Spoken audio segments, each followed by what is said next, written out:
What's up, guys? Welcome back to the MMA meeting. Let's Talk with TheWeasle podcast, where we talk all things MMA and a bit of boxing this time, as we're still kind of fresh off one of the biggest combat sports events. I don't know exactly how much the numbers did or anything, but Francis Ngannou doing very well against Tyson Fury is still fresh in our minds. And perhaps a lot of us did have a bit of a recency bias because of the performance that Francis put on Tyson Fury, but I don't know what the general consensus is at this point. Do you guys still believe, several days removed from the event, do you guys still believe that Francis should have won the fight? I looked back at it a couple times. If we're going to be objective about it, it is very, very close, but I still do think Francis could have pulled off that decision. I've talked with other people as well, other YouTubers, other content creators, actual boxers, and literally everybody I talked to except for one has said that Francis Ngannou should have won the fight. And in my opinion, that kind of performance from Ngannou is like a combat sports Hall of Fame kind of performance of the likes of Alex Pereira being a two-division glory kickboxing world champion, coming into MMA and winning the UFC belt against Israel Adesanya. It's of the likes of, at the time, the youngest gold medalist in freestyle wrestling, Henry Cejudo, going into MMA, getting two belts in the UFC and defending both titles. Like, this is the level of combat sports achievement that Francis Ngannou has won. Yes, he officially did not beat Tyson Fury. I don't think that was ever going to happen, even if he knocked the guy down every single round. But an MMA fighter making his boxing debut arguably could have beaten the best heavyweight boxer in the world, the lineal champion. And a lot of people do believe that Tyson can even be argued to be the best heavyweight of all time. And this guy arguably did it in his first ever fight. I was thinking about, like, is that better than what Henry Cejudo did, going from the youngest Olympic gold medalist in freestyle wrestling to winning and defending two belts in the UFC? Which one's a higher achievement? Both are extremely high level, but I would say there's a lot more doubt in what Francis was able to do. Everybody can understand that an Olympic gold medalist can go into MMA and potentially win a belt, right? That is not as doubtful as an MMA champion going into boxing for his first ever fight against the best and arguably beating him. So you can even say what Francis did out there. And when you look around, even in the boxing scene, many boxers, in fact, I saw every boxer, there may be some that disagree, but all the boxers I saw have also said that Ngannou should have won the fight. Yo, but Tyson Fury's elbow was so dirty. Every time I go back and watch that fight, it just doesn't sit right. He slashed that elbow across Ngannou's face and not even a cut on that juggernaut. How could that even be allowed? Not even a point was taken. Not a warning, nothing. Could it be that the ref didn't see it? Sure, but this is why they have to use replays. If we see an elbow strike land in the fight, but the ref misses it, but we all see it on the replay, come on, man, that is a very dirty move. I mean, we saw KSI knock out his opponent once with an elbow. What if he cut Ngannou open? That could have completely changed the fight. Not even a point was taken. That's how dirty that was. And you know very well, if Ngannou hit Fury with an elbow like that, they will throw him in jail. Forget DQing him. If an MMA fighter came into boxing and landed an elbow, even if it was accidental, they would automatically DQ him. 100%. But Fury elbows Ngannou, and nothing happens. An MMA champion, in his boxing debut, made the undefeated #1 heavyweight boxer resort to cheating. Ngannou is the main character in the story we call reality. The guy has won against so many huge odds along the way. And at this point, who cares about Fury versus Usyk? If Fury beats Usyk, it just makes Ngannou look even better as a boxer. If Usyk beats Fury, then he does rise above that Ngannou shadow that has been casted on boxing. And we have to see that fight someday. Ngannou versus Usyk. The real fight to make at this point, in my opinion, is Ngannou versus Fury, the rematch. But we do know that Ngannou is saying that he might be fighting Wilder in MMA. So I'm pretty sure he's going to return to the PFL. He's going to fight some poor soul over there. I've looked at their roster. I've looked at their champion. It's not happening. I mean, Ante Delia could take him to the ground. He could stall out the fight and stuff, but he's so small. He's not physical enough. He's not technical enough. Ngannou chins most, if not all, of the PFL heavyweights very, very easily. And maybe they do have to bring a guy like Deontay Wilder to spice some things up over there. And even at that point, Deontay has that one punch. He has a right hand to end the fight quickly. If he doesn't, he is going to get absolutely destroyed. Even if he tries that, he's probably going to get absolutely destroyed. He's never taken a hard leg kick in the flesh. He might be able to take some with pads on, but a leg kick from Ngannou Watch when Ngannou hit Curtis Blades with those leg kicks. Deontay will be flipping, teetering, and tottering all over the place once that lead leg gets taken out from under him. And not only that, Ngannou can take him to the ground very easily. It is such a mismatch if Ngannou chooses it to be, right? If Ngannou goes out there and tries to box in an MMA fight, now we got 4-ounce gloves between two of the most powerful heavyweights of all time. Anything could happen, right? Anything. Ngannou could get chinned, but that chin is made out of granite. If one of them is going to knock out the other, I could see Ngannou knocking out Wilder. As I've said it for so long, I always believed that Ngannou was a more technical boxer than Deontay Wilder. So even in an MMA sense, it's going to only favor Ngannou, but the puncher's chance at heavyweight with 4-ounce gloves is so big. I wouldn't be shocked at all if Ngannou got hit clean and finished by Deontay Wilder. In MMA, I would give Ngannou like 95-5 chances. If he didn't throw leg kicks, clinch up, or shoot takedowns,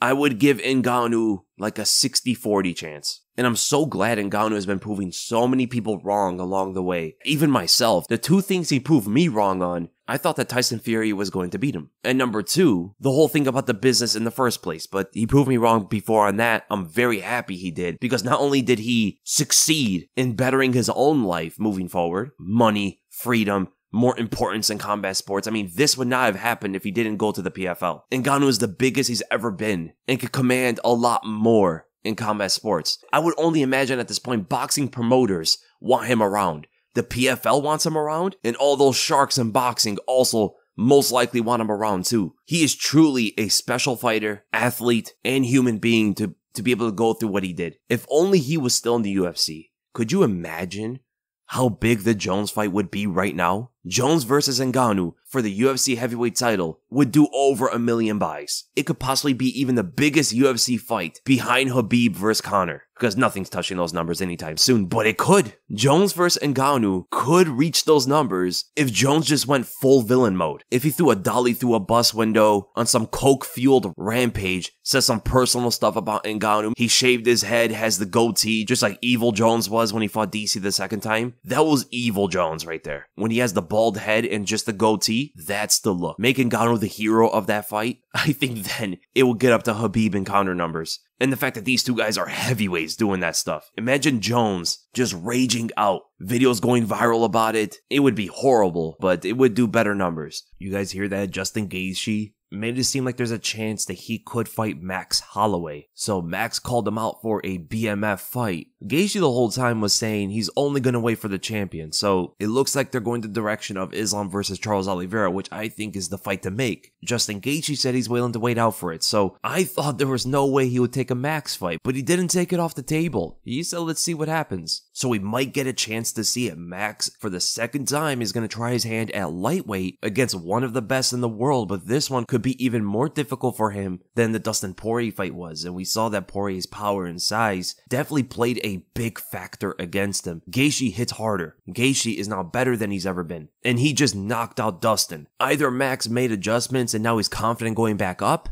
or this guy's gonna get hurt worse this time than he did against Dustin. It could be the first time Max gets dropped in a fight, as that will be the most powerful fighter he's ever fought. There's really nothing going for Max at featherweight anymore unless like Aljamain goes up. So I thought Aljamain going up to featherweight would be the fight for Max Holloway. But now that Max has desire to go up to 155, a fight with Justin Gaethje makes a lot of sense. I really like it. I think Max could put some good combinations on Justin. I think technically he's a better striker when it comes to just technique, not all the attributes involved, because when Gaethje hits Max, it's going to force him away. Max cannot trade with Justin Gaethje whatsoever. And the leg kick's going to be so devastating. Max is okay at checking leg kicks. You need to be better than just okay to defend those from Gaethje.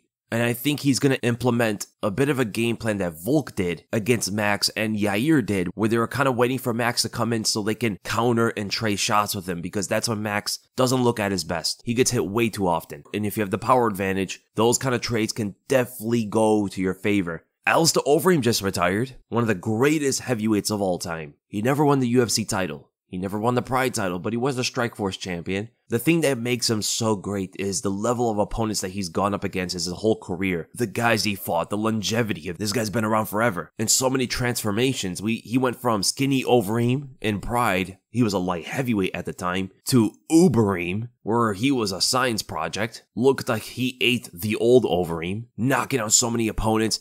going back and forth between kickboxing and MMA, beating some of the best fighters in both those sports. Elite kickboxer who made it big in MMA. He was one of the first to ever do it, right? Before the likes of Alex Pereira and Israel Adesanya and Cedric Doumbé.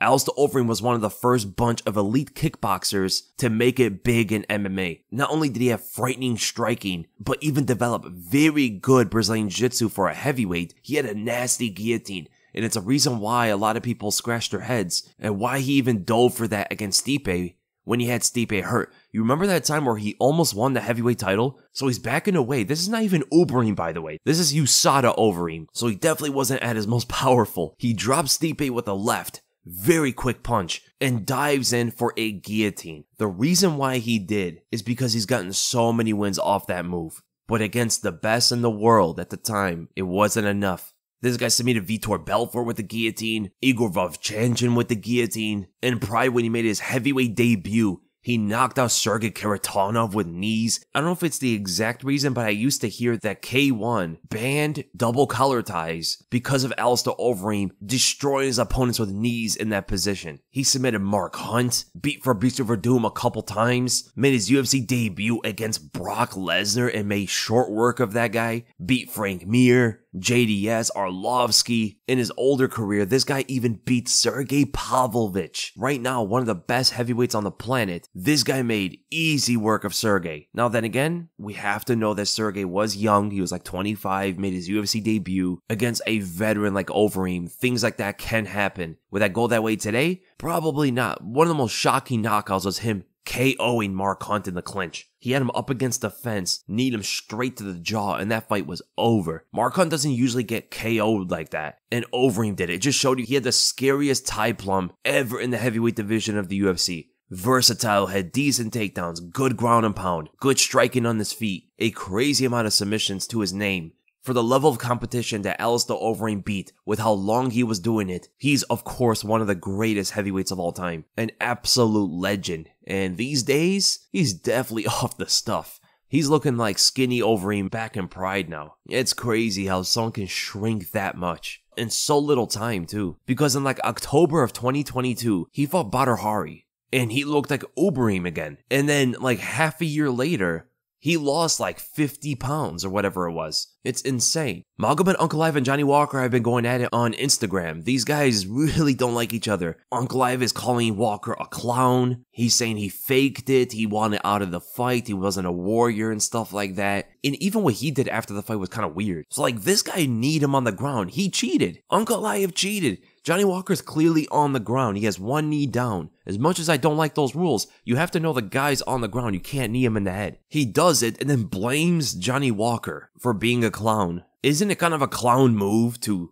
cheat in a fight, to illegally strike somebody? Isn't that kind of a clown move? And Johnny Walker responded with almost the exact same thing. He goes, am I really a clown or are you just a cheater? You like to take advantage and play dirty. He said it should have been a disqualification, which I can understand as well. I mean, didn't Aljamain Sterling win his belt? In a losing fight, mind you. He lost about every single round of Petr Yan, and he got a disqualification for the exact same thing. Johnny Walker goes, you have 20 professional fights and still don't know the rules. He got him with that one, man. How long has this guy been around? And he goes and cheats like that? What you gotta do is run this back. I don't believe Magomed Ankalaev is looking to cheat. I don't think he's trying to find an easy way out or anything like that. And the doctor better be able to be trilingual or something, or at least bring translators in there. This rematch is going to be very interesting. But the thing about Johnny Walker and Ankalaev always is, these two guys never have clean fights. Like, always something weird happens in their fights. And for the second time for Ankalaev, he's going to have another rematch because of a blunder from the official. Remember the Ian Cutelaba fight, where the referee stopped it thinking that Cutelaba was actually hurt when he was only playing possum? Johnny Walker played possum against Ankalaev and almost hit him with a flying knee. Is that like a strategy going against this guy? Play possum, he exposes himself because we do know that Ankalaev is not as good moving forward as he is countering, so you force him to be aggressive, and that's when you're looking for your opportunity. Johnny Walker tried the same thing, man. But I really hope the judges understand this too, right? The judges understand when a fighter is playing possum. And we did get news about Stipe Miocic. Stipe said he was never even offered an interim title fight. This we didn't know. We thought Stipe just got out of the fight. That's what it made it seem like. He actually made it seem like he was up to fight him. So this is what Stipe said, quote, I don't know why I didn't get picked. which is fine. I understand they have a direction they want to go. I'm okay with that. Every guy in the division is tough. I definitely want to fight the biggest fish, which is Jon Jones. It wasn't my choice, it was theirs, unquote. So he made it seem like he was ready to fight Sergey. It just wasn't his choice. I guess, yes, it was his choice because he could take the fight if he wants. That was the backup fighter. But if they gave him the chance to fight Jon Jones again, I mean, of course, he'll take that. Anybody. I mean, even Sergey, right? If they told Sergey, yo, you can wait for Jon Jones to come back, or you can fight Tom Aspinall for the interim title. Sergey's gonna wait for Jon Jones. Everybody's gonna wait for Jon Jones. So I can't really say anything against Stipe because every single fighter would have done the same thing. Wait, he said this on his OF? Stipe has one? Yo, I'm about to subscribe, see what's going on over there. And with that, let's go right to the questions. We're going to start with the worst box. Hey Weasel, seeing your pound for pound video about why Islam isn't number 1, how would your top 15 pound for pound list look like, and how would you justify each ranking? Thanks for the video, man. Thank you for the question.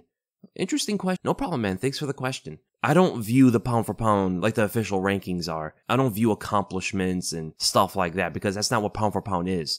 Pound for pound is whose skills would translate across divisions better than the others. And I'm sorry, but like heavyweights and light heavyweights are probably not going to be on that list at all. Maybe Jon Jones, but like who else? Very few amount of guys will. Even most middleweights won't. Robert Whittaker is the one that really stands out in the middleweight division. Most of that list is going to be lightweights and under. What my top 15 look like? It'll take me more time to put them in order. So not in order, I would think Volk. I would think Islam, Jones will be in there. I think Robert Whittaker will be in there. I think Gaethje, Charles Oliveira, Max Holloway, Dustin Poirier, Sean O'Malley, Aljamain Sterling, Cejudo, Brennan Moreno, Shavkat Rakhmonov, Kamaru Usman, Leon Edwards, and Colby Covington. I don't know if that's exactly 15, but those would probably be on my list somewhere. Topuria could be in there too. Topuria's really good. Fiziev possibly could be in there too. And then we go to Mike Griffith. Been following your channel for a long time. When it comes to MMA, nobody studies fights better than you in my opinion. But here is where I disagree.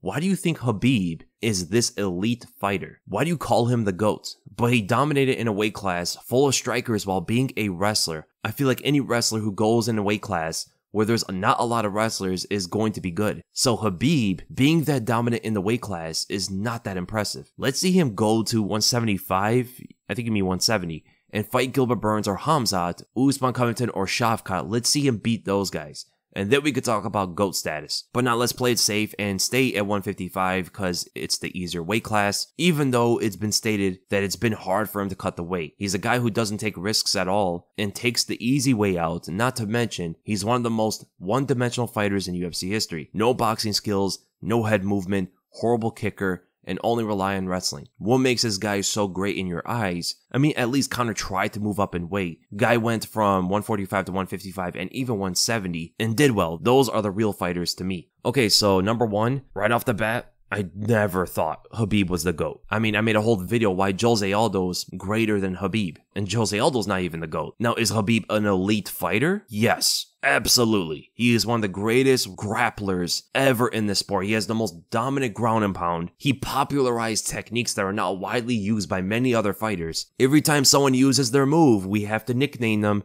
by putting an OV at the end of their name. And I do believe he was the greatest lightweight of all time. Was the lightweight division full of strikers? It wasn't full of strikers. A lot of guys were well-rounded, but the guys toward the end of his career, which were the best competition of his career, most of those guys struck way more than they grappled, right? Justin Gaethje, we cannot forget, Justin Gaethje always had very good takedown defense. Khabib made a lot of people think that he doesn't have good takedown defense, but it's not because Gaethje doesn't have good takedown defense, it's because he fought Khabib. Only Khabib and Islam can take down Justin Gaethje like that. Maybe Arman can find shots to take him down. But really, Khabib and Islam are the main two guys that can do that to him. Even Michael Chandler couldn't take this guy down. Michael Chandler is a powerful wrestler, and he couldn't take Gaethje down. Nobody else was really able to take Gaethje down without hurting him first like Michael Johnson did. Michael Johnson, the way he had to take Gaethje down was by rocking him first badly. He cracked him on the jaw and then took down the hurt Gaethje and couldn't even hold him down. So Gaethje's a good defensive wrestler. Not a good defensive grappler though. His Brazilian Jiu-Jitsu is non-existent.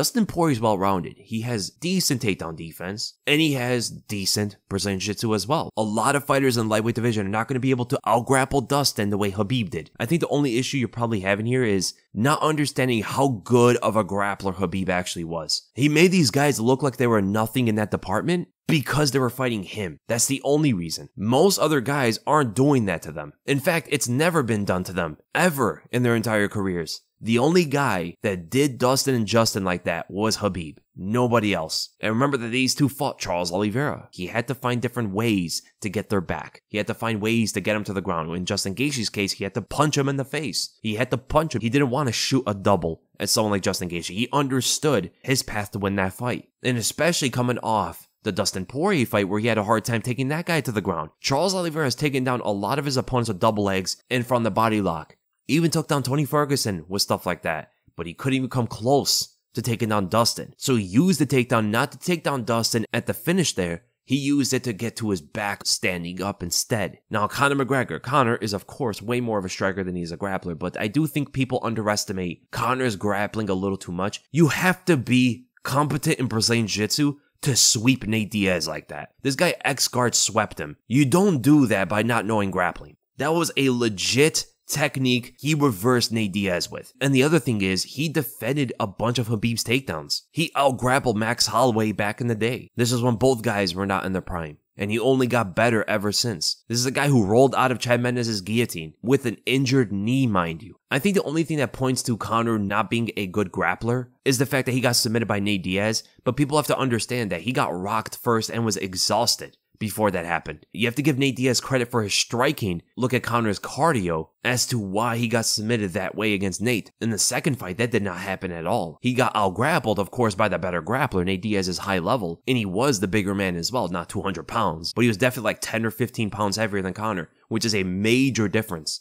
Conor is not some can when it comes to grappling. He's not some guy that doesn't know what he's doing. Conor is good on the ground. He's just not on Khabib's level. In the lightweight division, you have to be good at a lot of areas. You can't just be a striker in the lightweight division and make it big. Even Justin Gaethje, who's a guy who leans toward that direction more than anybody because he doesn't have Brazilian Jiu-Jitsu, the guy is a very good wrestler. He's a high-level striker in MMA with also high-level wrestling. He stops almost everybody's takedowns that are not Khabib and Islam. Now, I can agree with Khabib going up to 170. I would love to see his chances up there. But at the end of the day, we just never know what Khabib will look like in the welterweight division. We've seen him grapple with 185ers. We've seen him grapple with heavyweights. And he does pretty well against some of these guys. He held down Luke Rockhold. There's literally a video of it. And Luke even said it himself. Khabib is able to hold down a guy like Luke Rockhold. So if he can hold down a 6'3", 220 pounds or something, former middleweight champion Luke Rockhold, I'm pretty sure he can hold down fighters in the welterweight division.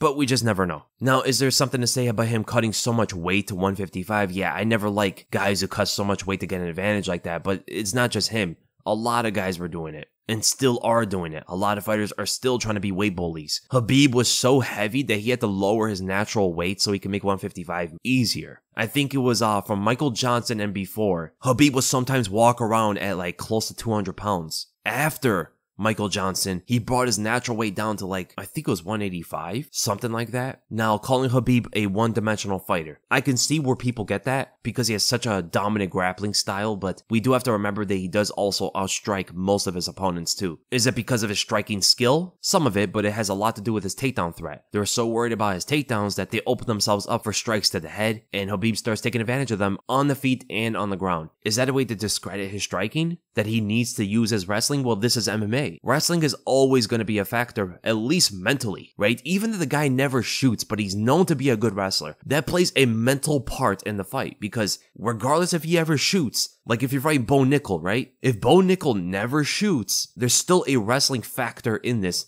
mentally because the opponent is constantly going to think this guy is going to shoot, even if he never does, and it's going to open them up for head strikes. It is what it is. If you fight a wrestler, there's always going to be a wrestling aspect to it. Would Khabib do good in kickboxing and boxing? No, he wouldn't. But he doesn't fight in those sports. This is not boxing and kickboxing. This is MMA. Everybody has to grapple. Everybody has to wrestle. Everybody has to strike. And it actually connects to a good topic. What really is a good striker in MMA if wrestling is involved? Well, like, would you consider Islam or Khabib some of the best strikers in the sport because they do outstrike most of their opponents, but it's also because of the wrestling threat. Then again, it is MMA. So where do you credit their striking ability? Is it that easy to separate the two? And really understanding of who's the better striker is a very interesting topic when you dive into that. But I do agree, I like Conor's style and strikers better than styles of Khabib and Islam and these guys. I don't find wrestling and grappling as exciting or as entertaining. I never did. But you gotta give credit where it's due at the end of the day. Regardless of your favorites and what kind of styles you like and stuff like that, we all have our favorites, we all have our biases, we all have our styles that we like to watch. And my favorites have always been the strikers, leaning more towards the guys with more dynamic striking like Conor McGregor, Yair Rodriguez, Charles Oliveira, Shavkat Rakhmonov. Like, these guys are really fun to watch for me. But at the end of the day, regardless of who you want to win, you have to give credit where it's due. You have to give credit to guys like Khabib and these wrestlers who've dominated the sport, right? And brought so many new wrinkles to the sport. And then we get to Higgs-Boulson. GSP once said there are 3 types of fighters. Number 1, the fighter. Number 2, the athlete. And number 3, the artist. Who do you think represents each one in each division the best? And which do you think is generally the most successful out of the 3? And would you add even a 4th category? Love your content. Greetings from Germany. Shout out to Germany. I do agree with GSP. The fighter is just generally the guy who has a bigger presence of heart and spirit in combat. The athlete is someone who excels physically and maybe even mentally. Athletes have a very good mindset when it comes to training and preparing themselves for any kind of athletic event. And then there's the artist. The artist is, I would say, mainly in depth with the techniques, the skills involved in that specific martial art. If you want to point it down to like the most generic way, a fighter could be like a bar brawler, right? It's going to be hard to put that guy away because he's always going to keep coming. Regardless of the damage that he goes through, he's always going to be coming. The athlete is a guy who could cross over between different sports. He's physically gifted. And I think the artist is the best when it comes to strategies and learning techniques. Who do I think represents each the best in each division? For the heavyweight division, I would say the fighter is Taito Ivasa, the athlete is Cyril Gane, and the artist is John Jones. But the only thing I disagree with a lot of people who mention this kind of thing is that you can be a fighter and an athlete. You don't belong to just one, right? Not everybody belongs to just one category. There are fighters that represent multiple of them, if not all of them. Like, for an example, John Jones is all 3. I think he represents artists the most, but he is a fighter at heart. He's also a good athlete, and he's also a good artist too. That's the only thing. It's more complicated than just zoning in a fighter on each specific category. In the light heavyweight division, I would say the fighter is Yuri Prohaska, the athlete is Johnny Walker, and the artist is Alex Pereira. But he represents multiple of them. I mean, maybe a better example of artist could be Jamal Hill. A lot of these guys do belong in more than one category. For the middleweight division, I would say the fighter is Khamzat Chimaev, the athlete is Israel Adesanya, but he's also a very good artist and even a pretty good fighter. And the artist is Robert Whittaker, but Robert Whittaker is also a good athlete. For the welterweight division, the fighter is Gilbert Burns, the athlete is Colby Covington, and the artist is Leon Edwards or Wonderboy. Wonderboy especially is a very good athlete as well. Shavkat is like an example of all 3. In the lightweight division, the fighter, there's a lot of fighters here.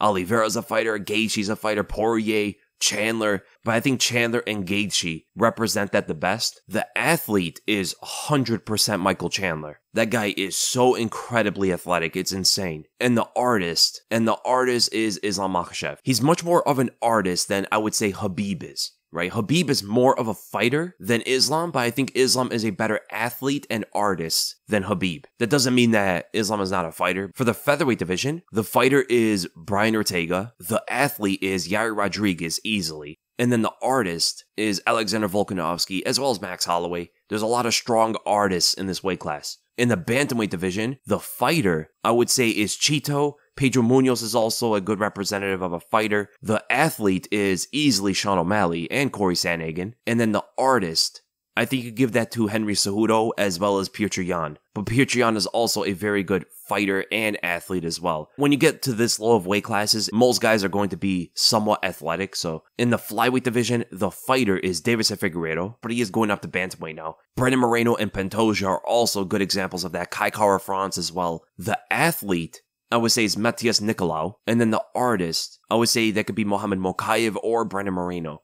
Brandon Royval is a mixture of all 3. And then the women's flyweight division, which is getting so much better now. The fighter is Jessica Andrade.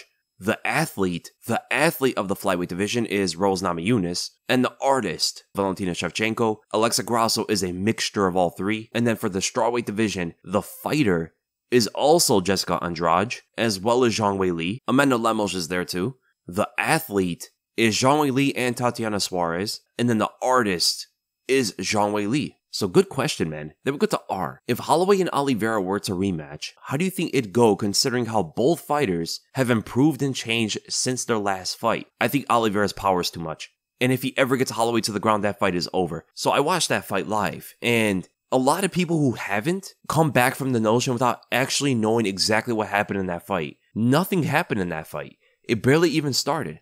Oliveira was pressuring Holloway. He went to clinch up with him, push him up against the fence, and he ran like his head or his neck into the cage and injured himself. Even back then, it was supposed to be a good fight with a much worse version of Oliveira. Now, he's bigger than Holloway. He hits harder than Holloway. Holloway's not a power puncher like that. Yes, he knocked out Korean Zombie. That was a Korean Zombie whose chin has withered away. I mean, the beating he took from Volkanovski had to have done some major damage to him, you know? And that was the fight before Holloway, and Korean Zombie was only getting older. So I don't think he would knock Oliveira out like that, even if he did catch him. He's a more technical striker than Oliveira, but is he going to be more effective when they fight each other? Every single time Oliveira hits Holloway, it's going to hurt him. If you think Dustin Poirier was hurting Holloway, Oliveira's power is different. Oliveira hits harder than Poirier, and he's longer and more precise with his punches. Those right hands that he's going to dig in there with are going to reach further than Dustin's punches. Oliveira's also got head kicks. He's got other weapons that Dustin doesn't usually use. And we saw the power gap between Holloway and Dustin changing that fight completely. Not only that, Oliveira also has the takedown to go to.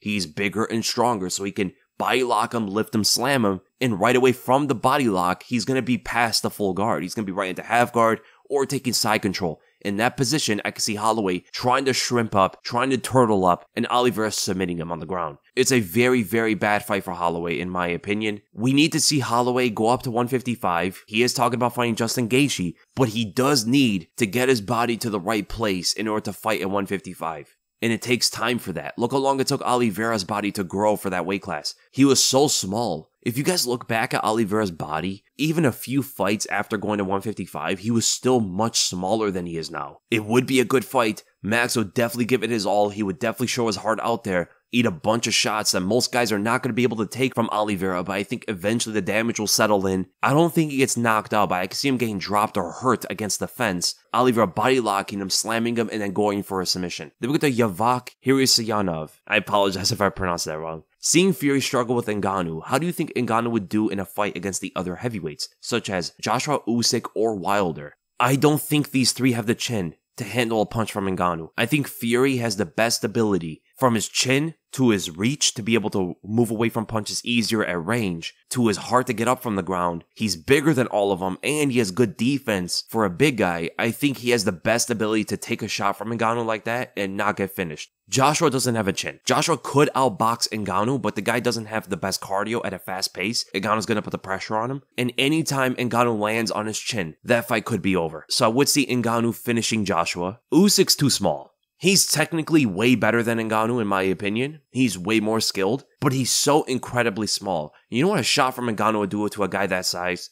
Imagine being 220 pounds against 270-pound Ngannou. Every single punch, even blocking his punches would shake him up. Usyk would have to be perfect the whole time for 12 rounds. Man, I don't think that would happen. I think Usyk would eventually get hit. Usyk also doesn't have the power that Tyson Fury does. Tyson Fury really didn't phase Ngannou too much. He could run circles around him a couple times, use his footwork to his advantage, but I think anytime Ngannou clips him, that fight is probably over. Imagine the clinch work against Usyk. It's going to look like a bear is hugging Usyk. Like, he would not be able to budge at all. And the shots in the clinch, every single even glancing punch to the temple, to the chin, every single time the glove touches Usyk, it's going to be a problem for him. And I think that fight is going to remind a lot of people as to why weight does matter. And Wilder, this is a dangerous one, but I do see Ngannou beating him. He's technically better. He has about as much power as you need. You don't need any more power than Ngannou and Wilder have. I think the main difference is, number one, Ngannou has better footwork. He has better angles with his punches, which is going to cause a lot of issues from Wilder's usual linear style. Ngannou has big body shots against a less depth body like that. Wilder's gotten bigger, especially in the third Tyson Fury fight, but he usually walks around like 40 to 50 pounds smaller than Ngannou while also being tall and long. I think those body shots would really hurt him. And number two, Wilder doesn't have as much of a chin as Ngannou does. We saw that evidently with how they both took Tyson Fury's best punches. Wilder could not take Tyson Fury's best punches, and Ngannou looked unfazed by a lot of them. I could even see Ngannou taking a couple of Wilder's best punches, where I could not see Wilder taking any of Ngannou's. So the best path to victory for Wilder is to snipe and move. What Ngannou really showed is not that he's the best technical boxer of the bunch. Absolutely not. I think Tyson Fury is a better technical boxer overall. I think Anthony Joshua might be an overall better technical boxer, and Usyk is for sure. So Francis Ngannou did not show that he's more technical than these guys, except Deontay Wilder. He showed that he's technical enough where his power and size could really give these guys a big problem. Mishani Wani, man, with all the new talent randomly being pumped into 185 pounds as of late, Sharapudin, Ikram, Deshaun Strickland, oxygenated Dricus, Bo Nickel, Roman Kopylov, Anthony Hernandez, the Iron Turtle, Baralo, Joe Pyfer, Chimaev, etc. Can we get your predictions on what you think the middleweight top 15 and champion is going to look like in 2 years? Keep up the good work. Thank you so much, man. I'm going to do top 5. Dricus and Ikram are the most well-rounded of this bunch, whereas most of these other guys are strikers or wrestlers predominantly. So I think either Dricus or Ikram is going to be champion. But I do like Ikram's Sambo background, right? He's a very decorated combat Sambo artist. He's great striking, great wrestling. Even Khamzat couldn't take this guy to the ground one time, which is a huge thing. And he's only gotten better ever since. So is Khamzat. I haven't seen the transition between striking and wrestling too much from Ikram, where I have seen it from Dricus. So I would say Dricus probably is going to be champion until I see Ikram do that. So Dricus is champion. Number 1 contender is Ikram. Number 2 contender is Robert Whittaker. Number 3 contender is Khamzat Chimaev. Number 4 contender is Sean Strickland. I would think Izzy's retired at this point, so I'm not going to count Izzy. I think he would be gone. As is Cannonier and maybe Costa as well. The number 5 contender, I would say, is Bo Nickel. Number 6 contender is Roman Kopylov. Number 7 contender is Joe Pyfer. Number 8 contender is Marvin Vittori. Number 9 contender is Sharapudin. And number 10 contender is Baralo. I think it's a pretty good list. And then we go to Thai ZHD. Are we witnessing the beginning of Volkanovski's decline? How do you think a quick turnaround to fight Topuria in January will impact his chances? Thank you so much for the great content over the years. No problem, man. Thank you so much for the question. As sad as it is to say, I don't think we've seen his decline, but it could be the beginning of it. That could have been the genesis of Volkanovski's decline in the sport, especially if he goes and fights in January against Topuria. Topuria is not a guy you want to turn around that quickly and fight. Knockout power, good boxer, puts a lot of pressure, very aggressive, great Brazilian jiu-jitsu. I think his jiu-jitsu might even be better than his boxing. I mean, the guy started in jiu-jitsu, that's what his background always was, and he fell in love with his boxing over the years. He's a super dangerous fighter who, here's the thing a lot of people aren't talking about. During this whole thing, where Volk was, for 2 weeks almost, getting ready for Islam, fought Islam, and now has this medical suspension, Topuria's been training for him. Topuria's gonna have like almost a month ahead of training seriously against Volk. Volk is of course preparing for Topuria because he did say he wants to turn around and fight in January. He's super adamant about it too. It's probably going to happen, right? But he can't train seriously like that. He probably does not want to train seriously yet because of the concussion. Topuria can though. Topuria most likely has been training for real for a few weeks already. I mean, a young guy like him can. He's not going to get as injured as an older guy like Volk. He's going to recover faster than an old guy like Volk. So of course he can even risk going through a heavier, longer training camp than Volkanovski. And I would not be surprised right now if Topuria is in training camp at this moment. I would not even be surprised. The only way we'll know if Volk is on a decline is seeing how he performs against Topuria. So 3 months after getting KO'd, knocked out by a head kick, and then ground and pounded is too soon to come back from a concussion like that. The guy suffered a lot of brain trauma in that fight. I think Volk, he may be slower. Maybe his head is not all right going into the fight, perhaps. I hope they do an MRI before the fight even happens to just make sure Volk's okay. But also, he could be physically ready, right? He could be fast and powerful. His techniques are all intact. but then a jab puts him down. One clean shot from Topuria puts him out. If that happens, we know that Volk's chin is gone. So if there were odds on this, I will lean more towards the knockout loss is going to impact that quick turnaround for Volk. I don't expect him to be exactly the same guy. I expect him to be softer, weaker chin, and a weaker chin is technically meaning that he declined, at least somewhat. I think Volkanovski is always going to be an elite fighter all the way until he retires. Just hopefully he doesn't stick around too long. That emotional interview he did give made it seem like he's going to be around for a long time, and he did go back on that saying that he was emotional because of the loss, which is very understandable. He got concussed. A lot of people who get concussed like that are going to be a lot more emotional, but just hopefully he doesn't stick around the way Tony Ferguson is right now, or Diego Sanchez was. If he doesn't do that, I think Volk will be an elite fighter throughout his whole career. And then we go to Levi. Number 1, do you think COVID had a long-term effect on Khamzat's cardio? Number 2, how competitive do you think Jones versus Aspinall/Pavlovich would be? And have you ever been to a UFC card? How was your experience? I'm going to the Toronto show. My first time. Speaking of Volk and Topuria, that's where the fight's supposed to be. Also, please keep uploading regularly. I've been loving the content recently. Thank you so much, man. Yeah, I've been extremely active. I don't think I've ever been as busy with content as I have been in the last 2 weeks, which means it's been really fun lately. And I do it for you guys, of course. I really enjoy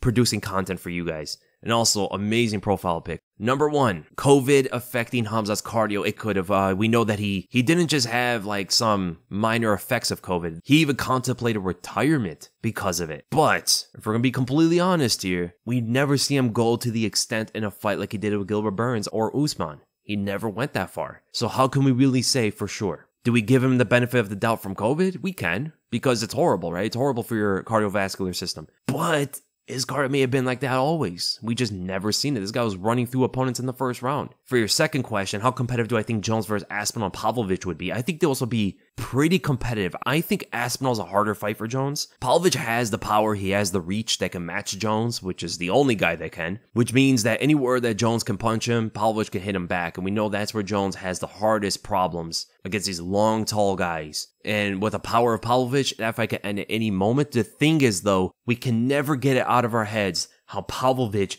got taken down and destroyed by Alistair Overeem, who was at one point a training partner of Jones. If Overeem can do that, Jones can do it as well. Because of that, until Pavlovich proves us otherwise, Aspinall, I believe, is a harder fight because the guy has good wrestling, good grappling, good boxing. He's faster than Jones and has good power in his hands as well. Not as much as Pavlovich, but he does have heavyweight power. He's tall too. He's taller than Jones. I think his reach is like 78 and he even throws his punches kind of short. But I think he could stop the takedowns better than Pavlovich can, and he can still outbox Jones.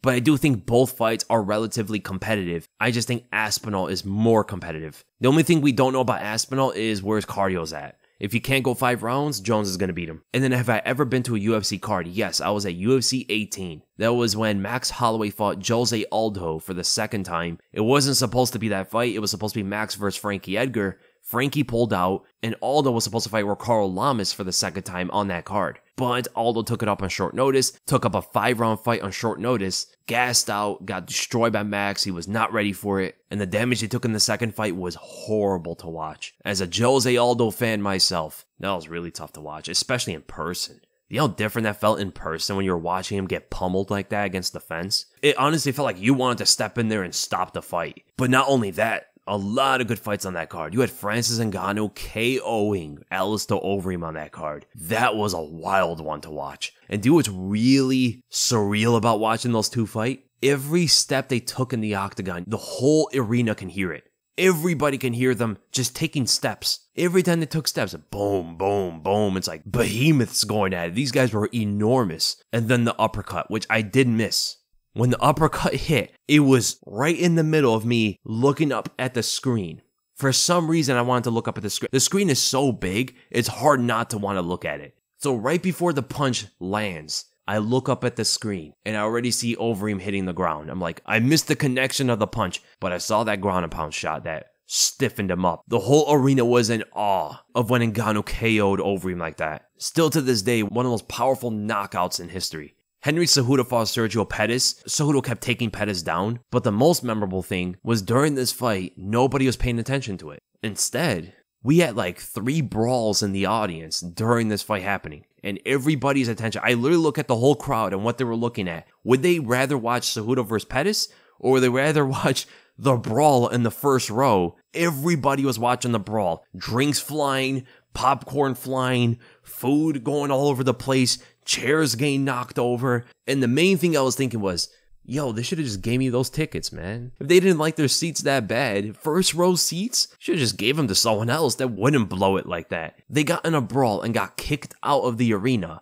Before the co-main event happened, they missed Ngannou KOing Overeem and Max's performance against Aldo. And then Eddie Alvarez knocking out Justin Gaethje. If you guys want to know who was the most favorited in the arena, it was Justin Gaethje, even back then in 2017. Justin Gaethje had the loudest pop in the arena when he came out for his entrance. Nobody else got a louder reception than Justin Gaethje. Not Max, not Overeem, not Ngannou, not Aldo, not even Alvarez. It was Justin Gaethje in his second UFC fight, mind you. That was his second UFC fight, and the Detroit audience loved him more than everybody else.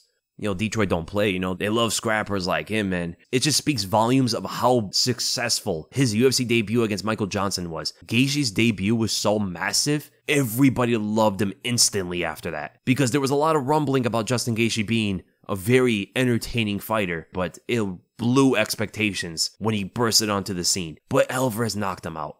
Third round, man, put him down. Everybody went crazy. That fight was wild, man. Tecia Torres, Michelle Waterson. There's some people that look better in person, right? There's some people that look better on screen. Yo, Waterson, she got it, man. In the prelims, Paul Felder TKOing Charles Oliveira. This fight card was way more iconic than it originally was when we first saw it. Charles Oliveira was on this card in the prelims. He headlined the prelims against Paul Felder, and he got destroyed. But back then, nobody really cared about Oliveira. It's actually kind of wild, right?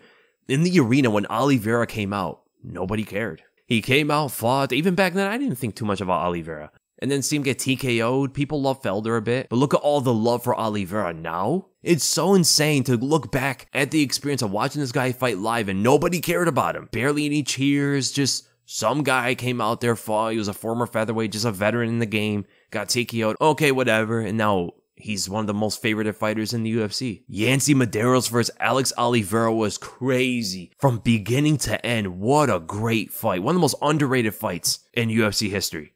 Alex Oliveira versus Yancy Medeiros. Felice Herrig versus Courtney Casey was the first fight I came to the arena for, so I didn't see any of the early prelims. They have to have some like microphones or something expanding the sound, because before I made it into the arena, before I walked in there, next to the bathroom, right, I'm hearing chopping wood. Is it like a lumberjack around or something? I don't know. What is this sound? I walk in the arena, I look at the cage, and I see Felice Herrig kicking Courtney Casey's leg. There's no way it's that loud. I've been in the gym, and the kicks are not that loud. Very, very loud strikes, man. They have to have like microphones or something right next to the cage. And then with the McDonald cheat. Hey Weasel, love your videos. This is a weirdly put question, but in what order do you think the champions of every division will lose their belts? Will Pantoja lose before Strickland? Oh, this is a good question. And how many title defenses do you think they'll have by then? Keep up the great work. Thank you so much, man. Who will lose their belts in order? So I think Leon is going to lose his belt first. He's the next champion that's going to fight. And I think Colby has an advantage. So Leon loses first, then Volk in January. If Volk had more time off, I would pick him 100%. But with the short notice, I don't like fighters doing that. I never do. Well, technically, Jamal Hill is going to lose his belt first. He's still technically the champion. Then I think Alexa Grasso. Then John Jones, because he's going to retire. Then Sean Strickland. I think he might beat Khamzat, but then he'll lose to Dricus. Then O'Malley. I think O'Malley beats Cheeto, but then loses to Marab or something. Then Pantoja. I think Pantoja could lose to... Actually, it's hard to see him lose. That's why he's lower on this list. Maybe Manel Kep or something. Pantoja, I think, is actually going to do pretty well as champion. Then I think Zhang Wei Li,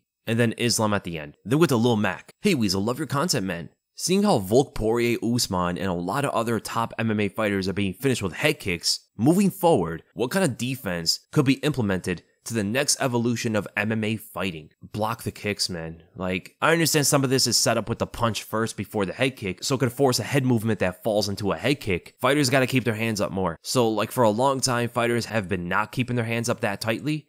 Now is probably the reason as to why they should. For example, as much as people love to knock Oliveira's striking defense, the guy doesn't get hit by head kicks. for a reason. He always keeps his hands up. Islam tried him with head kicks and they did not get through. Charles was able to block them because his hands are always high. He can do that though because no one's going to shoot takedowns on him, so he doesn't have to get his hands ready to pummel and put underhooks and stuff like that. But fighters do need to keep their hands up. Look what happened to Volk. His lead hand is always very low and forward too, so it's even further away from his head than just being down. And he got KO'd by a head kick. You can't block with one hand at this level. Against guys who don't know how to throw kicks that well, sure, you could block with one hand. But guys like Gaethje and Oliveira and Islam, guys who could throw very good kicks, you can't just block with one hand.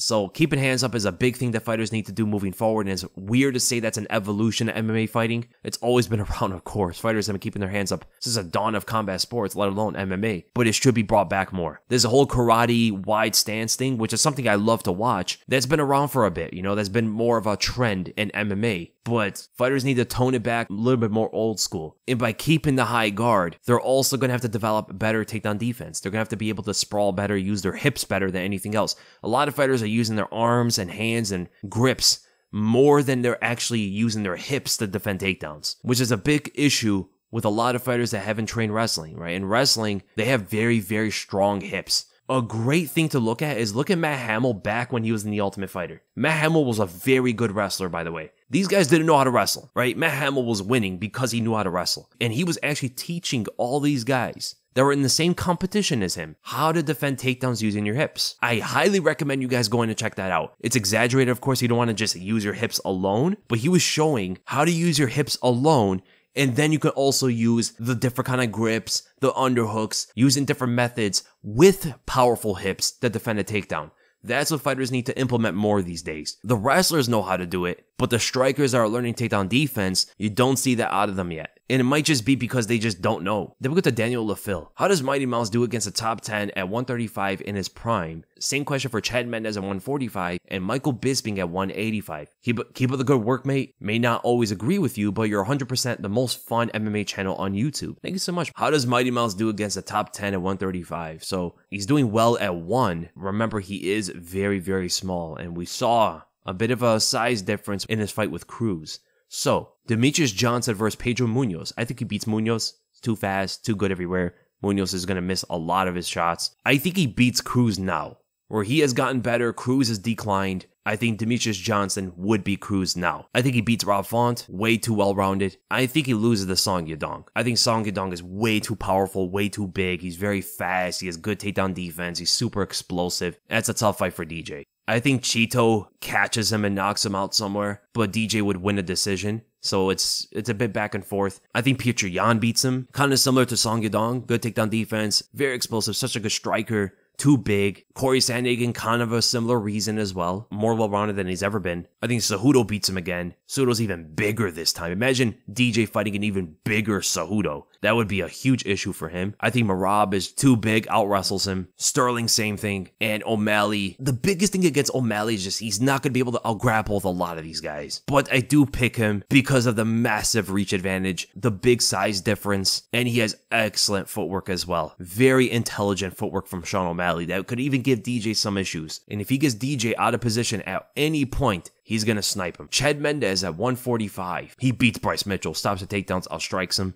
He might lose the Mobstar because of the cardio. That Aldo and Mendes fight really confused me because we've seen Mendes gas out. We've seen Aldo gas out. But when they fought each other for the second time, pre-USADA, by the way, they went 5 rounds at a crazy pace and didn't gas out. I don't understand that fight. But then like every other time they go 5 rounds, they gas out like second, third, sometimes a little bit later, but they eventually do gas. And none of those fights were as explosive and fast-paced as when they fought each other. So I think Mobstar should beat him because of a cardio difference and because he can hold on to him against the fence and drag him out for 3 or 5 rounds. But I wouldn't be surprised at all if Chad Mendes stops his takedowns and knocks him out. So it's a bit back and forth for me. Giga, I think he out-wrestles Giga, and he has better cardio than Giga, which is crazy. Kelvin Kattar, that's a massive reach difference, man. Massive height difference. Kelvin Kattar is a very good boxer. Chad might gas out. I would probably go with Kelvin. I think he beats Josh Emmett, who's pretty much like a worse version of him. I think he beats Topuria. I think Topuria will run into a couple devastating punches. I think Topuria and Mendes is like back and forth, almost 50-50. Chad has very big leg kicks, massive leg kicks, and Topuria does not check those. Very heavy on his lead foot. He could get destroyed by leg kicks, and he does drop his right hand when he throws his left, which means that Topuria can eat some big left hooks when he starts trading with Chad, but he could also get the better of those exchanges as well. It's very 50-50 for me. I think he beats Arnold Allen, beats Ortega, but could get gassed out because of the toughness. Ortega takes shots for 5 rounds and then finishes him, but I would lean towards Chad. Yair Rodriguez, I'd probably go Yair head kicking him, but stylistically, Chad has a very good path to victory here. He has better wrestling, can take him to the ground, has a lot of power. Yair does not want to trade with a guy like Chad, but he could get head kicked at any moment. I think Max beats him, and I think Volk beats him. Michael Bisping at 185. Now, Michael Bisping at 185. He beats Brendan Allen. Bisping had good takedown defense and a better ability to get up from the bottom. Completely outstrikes Allen. I think Khamzat beats him. Too much power, better wrestler, good at jiu-jitsu, can hold him down better than anybody else. I think he beats Jack Hermanson for the same reasons he beats Brendan Allen. I think he beats Roman Dolidze because of a speed advantage. He's a better technical striker. He won't get taken to the ground. Call me crazy, but I think he beats Paulo Costa. He's technically a better striker. The first couple rounds will be dicey, but Paulo Costa will start to gas. And as soon as Bisping starts to notice that Costa is gassing, he's going to put the pressure on him just like he did against Kung Lee. And Costa swings wild very often. He could catch Bisping here and there. There is a bit of a power difference between the two, but I do like Bisping's chances going all 5 rounds. It's just, can he last that long? That's the only thing. Can he get past the first 2 rounds? I think Vettori beats him, wins a decision, mixes up the wrestling and the striking enough to win this on the scorecards. Cannonier wins, too much power, very devastating striker, big leg kicks, can catch him with overhands that cause Bisping to move into it. And has Dan Henderson how many times that happened? Whitaker beats Bisping, Dricus beats Bisping, Adesanya beats Bisping, and Strickland also beats Bisping. Then with the HMS Thunderchild. Hey Weasel, love your work. Shane Carwin versus the top 15 at heavyweight and Rich Franklin versus the top 15 at middleweight, both in their primes. I can already say Rich Franklin is not doing well. Shane Carwin can, because heavyweight is not that good, and the guy has a lot of power. So let's go Shane Carwin first. He beats Martin Boudet, knocks out Marcos Rogério de Lima, knocks out Alexander Romanov, stops Alexander Romanov's takedowns and knocks him out. I think Rosenstrike might beat him. He's technically a better striker, he is faster, and Carwin does not have even 2-round cardio. He beats Tibora. Tibora is very chinny. Him and Derek Lewis is 50-50. Whoever lands the first punch. Lewis has way better cardio, and that's the only thing going for him. But then again, Shane Carwin has some wrestling. Whoever lands the first punch wins. Maybe Carwin wins because he has a slight reach advantage. Maybe that's it. Gelton Almeida wins. I think he gets away from the power, tries to take down Shane Carwin. Maybe he gets stuffed a few times because of how massive that guy is, and he has good takedown defense. But eventually takes him to the ground in the second round and submits him. He knocks out Tai Tuivasa. He knocks out Sergey Spivak. Volkov picks him apart. Curtis Blades wins, I think in the second or third round through TKO. Tom Aspinall. Yo, this is a scary fight for Aspinall. He cannot fight Carwin in that first round. He has to be very elusive and moving away, get him to throw punches and miss, because Aspinall keeps that chin up in the sky. And one punch from Carwin will put this guy out. And he has good enough takedown defense to stop first round takedowns from Aspinall. Carwin can make it happen in the first round, but I would pick Aspinall overall. I think he can get out there and show his fight IQ out there. Stipe beats him. Pavlovich, whoever lands first wins. Here's the thing about these other power punchers going up against Shane Carwin. The guy had an iron chin. He has a better chin than Derek Lewis. So yeah, I do pick him against Lewis. I don't know if he has a better chin than Sergey. Sergey's eaten some pretty big punches and didn't look too fazed by them. I'll go with Sergey because he does have a speed advantage and he's a better boxer. But punch for punch, man, this fight can end right away. Surreal Gone wins, way too smart, way too technical, and John Jones wins as well. Now, Rich Franklin in the middleweight division. I think he beats Anthony Hernandez, maybe? I think he beats Chris Curtis. He loses to Paul Craig, loses to Imavov, loses to Kelvin Gastelum. These guys are way too well-rounded. Loses to Brendan Allen, definitely loses to Khamzat. I think he might lose to Jack Hermanson, maybe. Loses to Roman Dolidze, loses to Paulo Costa, Marvin Vettori, Jared Cannonier, Robert Whitaker, Dricus, Adesanya, Strickland. Yeah, we're going way too far back with Rich Franklin. Then with the Mystic Cherry. Hey Weasel, love the channel. 2 things. First, who is the worst matchup stylistically for Merab? Aside from Aljo, they won't fight. Which is a shame because Aljo is the guy. That version of Merab against Jan is very tough to beat. And 2, how do the matchups go between these 3 guys? Gane, Aspinall, and Pavlovich.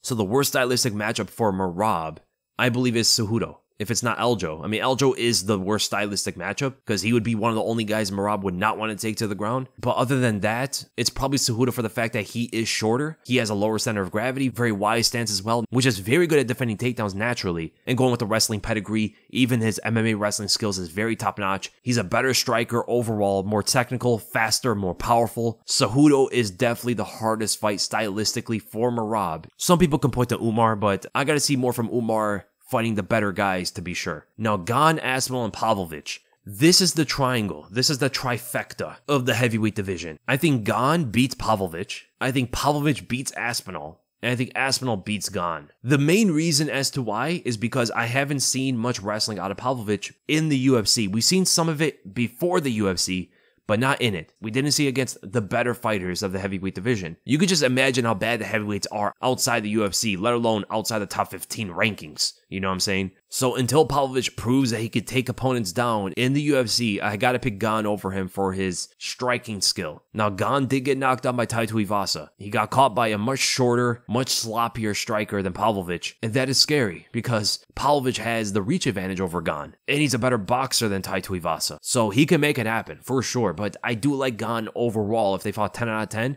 I think Gane would win those more often without knowing what Pavlovich's wrestling looks like. I think Pavlovich beats Aspinall because of the power difference, and Aspinall keeps his chin up in the air. One punch from Pavlovich in this fight could be over. Even a jab might be able to put Aspinall to the ground, which he's put down a few opponents with that already. That power jab is crazy. And then Aspinall beats Gane because he has the wrestling and he could submit him on the ground. I mean, if Francis Ngannou's taking this guy down and John Jones did it with ease, I can imagine Aspinall will get him down eventually. And as soon as that happens, he's submitting Ciryl Gane. And that's ultimately the end of the episode, guys. I hope you guys enjoyed it. And if you did, make sure to give it a like, subscribe, hit the bell for notifications. For any question I didn't get to on this episode, I'll look back at some of those questions for the next one. And I'll see you guys in the next video.